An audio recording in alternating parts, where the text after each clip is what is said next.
Rosalía, just an absolute star. I mean, we haven't really talked Hmm. about her nearly enough on the podcast, but she's risen to fame since we started, and it's just like Hmm. an absolute skyscraper of an artist at this point.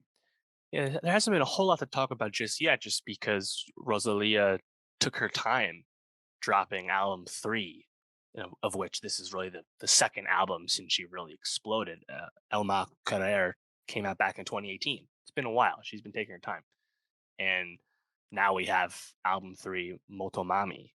And we don't exactly dabble in Spanish speaking music all that much, but I feel like Rosalia is just someone who's you just can't ignore because not only is her star on the rise, but she is like an artist in terms of the ambition, the experimentation, the scope of her music.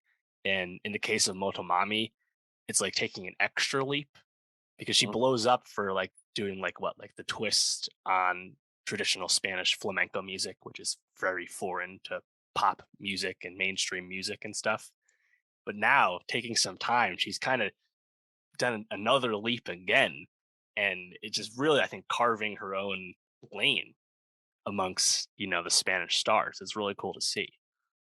Yeah, it this album blew me away just because you never knew what to expect from track to track, Absolutely. and it was almost always interesting, if not excellent.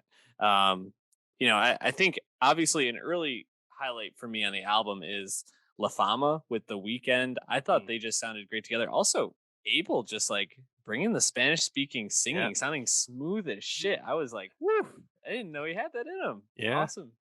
Good shit. Reminds me of Drake doing Spanish a little bit too. Maybe it's something in the air up there in the six. I don't know. Yeah, it Yeah. sounded good. So I thought they sounded great together. But honestly, like you just can even like jump around and like you'll find something that stands out to you. And we're going to be talking about Charlie XCX and her fifth album here in a second. But I almost felt like what I expected to get from Charlie, we got more on this Rosalia album where it was just Mm. like experimenting, kind of pushing boundaries genre Oh, yeah. wise that I was just really blown away by. Yeah, totally.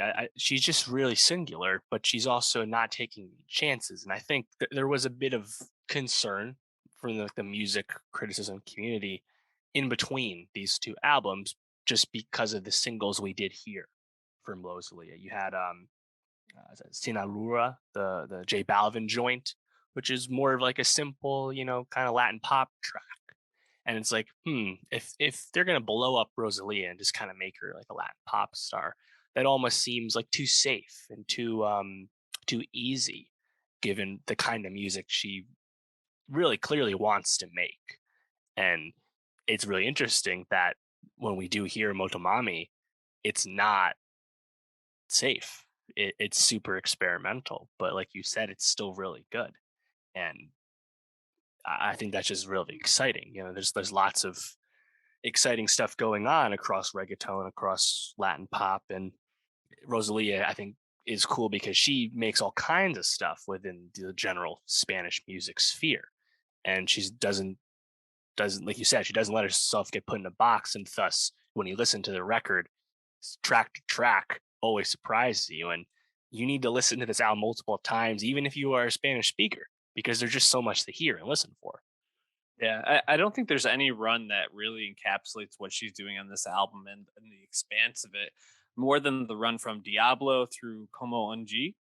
So you have Diablo, which is more like a Latin pop song in like the in line with like Gasolina, something like Yeah, that, so to speak. yeah, And then you reggaeton go for sure. to Delirio di Grandezza, which is a little bit more of like a traditional sounding, like Latin classic sounding song. Mhm. Then you go to Cute, which is literally like a Charlie XCX song, like Yeah, just S- straight up like Gex like vibes coming off it. sampling the famous Asian farmer singing counting meme. 1, 2, 3, 4, 5, Mhm. 7, 8, 9. Like the fact that she put that in a song, not as a joke, but as like an intentional sample, and then totally does not give up on the song and makes a really cool song. Like you said, that is some Charlie shit. Like that is just Dude, so unexpected. yeah, the beginning literally sounds like Gex, and then it just breaks through to her just singing beautifully. and then it ends in like a I don't know, like a Gex production, like I don't know, like new age neo. I don't even know. It's Right. craziness at the end, and then you get to Como and G, where it's really just like a ballad. Like it's just her Yeah. like singing over this track, singing beautifully, and it's like you have all these different songs, and if you were to just listen to it, you'd be like, "How does this even make sense together?" But the album really never lost me. Like I felt like it just kind of moved right through Mm. seamlessly, and so I was just really, really impressed with what she gave us. Right. Yeah. It's also quite efficient, only 42 minutes, but there's Mhm. just so much packed in here. Yeah, I like so much of it. I thought track one, Saoko, just the Yeah, drum line on that's fucking fire. Similarly, yeah, towards the end, La Combi Versace, the drum on that's fucking great too, really groovy. Um, and if you look at the credits on this, it's a who's who, honestly. Like Hentai, produced by the Neptunes. You got Frank Dukes on here. You got all kinds of famous and less famous but super heralded producers, on like the kind of everyone based in LA basically. And you can tell that Rosalia still dictated this because everyone seemed to be working off her vision here. It's really great. Also just again coming off the track with the weekend at the beginning, right? La Fama, and then you immediately go into Bolerius, which is probably the closest she gets to her older sound, which is a more mhm, traditional vocal heavy track.